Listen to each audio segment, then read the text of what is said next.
Hello and welcome to NFT Decree. I'm Barry and today we're just going to be having a quick look at the Doctor Who Worlds Apart marketplace. So up until now you've not been able to sell your cards or trade your cards. The marketplace wasn't live. But early in the week it went live. There's a few hiccups. A couple of times I did try to log in and have a look at it. It was down, they were doing updates. And it's there now and we'll fire it up. But it's still a work in progress to some degree at least. There's no real ability to see what people are paying, right? So at the moment it's very much the Wild West. You put up what you think's a decent price for it. Maybe you've undervalued it, maybe you've overvalued it, but there is some decent information on the cards themselves, and you can work out what it's worth to you. Now the game's still not available, so the value of the cards comes almost exclusively from the rarity element and not the functionality element, because obviously the game doesn't, people don't know how that meta is going to develop. You'd have to have gone through the cards a lot more than I have to really get an understanding of what the game is going to be and how what cards are going to be good versus what cards are just going to be kind of fillers and things that maybe support one strategy but what's going to be the staples across all the decks. So this is the marketplace. A lot of cards there. I'm not sure what the totals are, and going for a couple of thousand to a couple of hundred. I wonder what the cheapest card is. So I should be able to sort by, I can't sort by price, right? I'd have to click into a card to sort by price, but I can sort by the different frames. And if you remember, like, a lot of the cards exist but in multiple frames, and the frames are where a lot of the rarity comes from, the rarity of the card itself. So let's just go legendary, and let's go for something that's not in print anymore, right? So a lot of the cards are done. So I think Weeping Angels are done. I think TARDIS was the most expensive frame, but I'm not 100% sure. But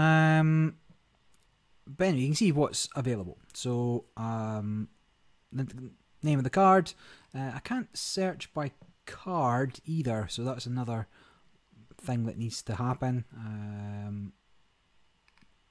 But I know they are working on it. But anyway, number for sale, the total number, then you can see the stats for it. Let's see what the most expensive one is here. The Curator, 4.5. 20,000 here for this one. So there's 30 of these. It's certainly not the rarest card. Like there's ones 24.19. So actually, this seems pretty cheap. But let's click into this. So when you click into it, you get to see all the cards that are available being sold there. So yeah, like the $50 card isn't real. It's not available. So $200 is the cheapest one. Serial number 17, whoever that owner is, and the individual ID, but you can go back to the cards. So I guess a fair way of working out the price, what would it have cost you to get that card, that specific card from them, but that's all people have to kind of go on. So if I do legendary and black diamond, so I have a Davros, and again, see this $5, that is a lie. So I have this Davros.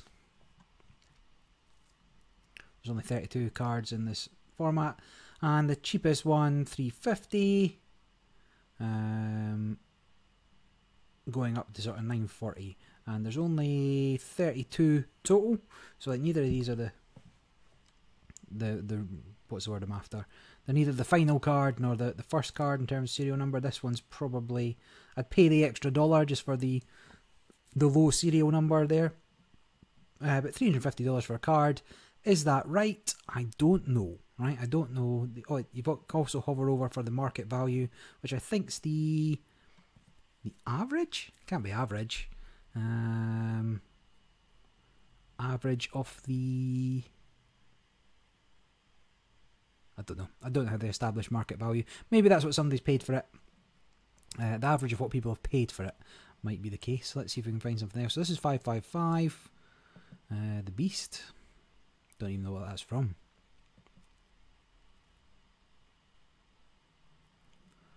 See if it fires up. So 555 is the lowest, but then you've got a very wide variety of costs there, up to sort of 22,000. The market value of 8,000 is, again, is that what people's paid for it? Because it's not the average, or is it the average? So 22, 34, 35, 36, 37, 38, 39, 40, 41, 42. 42 divided by 1, 2, 3, 4, 5 is about 8. But it's not quite the average. I mean, 8426 times 5, that's 42, 43, right?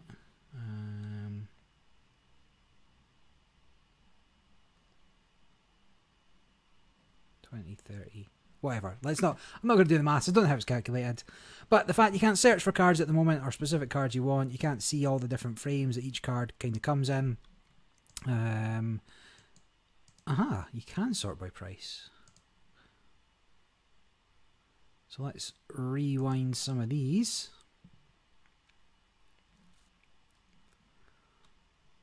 And what if we instead sorted by price? But no search functionality means it's a little bit limited in kind of what it does. So can I sort by price descending? No. Excuse me, but I can just go to the end, right? So if there's 147 cards, how many cards per page? 1, 2, 3, 4, 5, 20 cards per page. That is, what's 20 times? So 2,000, about 3,000 cards. So there's about 3,000 different cards available. Well, that doesn't work out unless if I click into this and this number's wrong. Right, so that's probably there's a bit of a difference. So 100 million versus $20. Well, given the choice, I'd probably go for the $20 one. I don't see who's going to pay 100 million for it. So it is, like I say, the Wild West. You can put up prices and see what you get.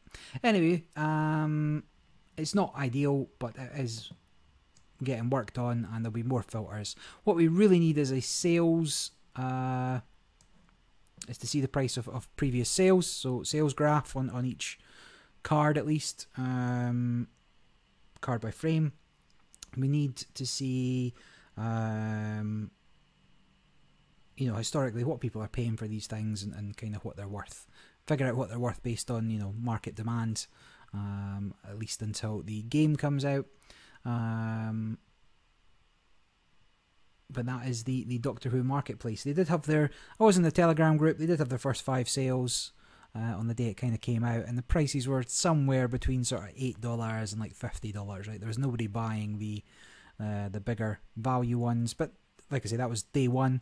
Now people are probably more aware of the market, there'll be more people coming in, more people logging back in, getting their stuff, and that will just grow and grow. But they definitely need to work out sorting a search functionality, and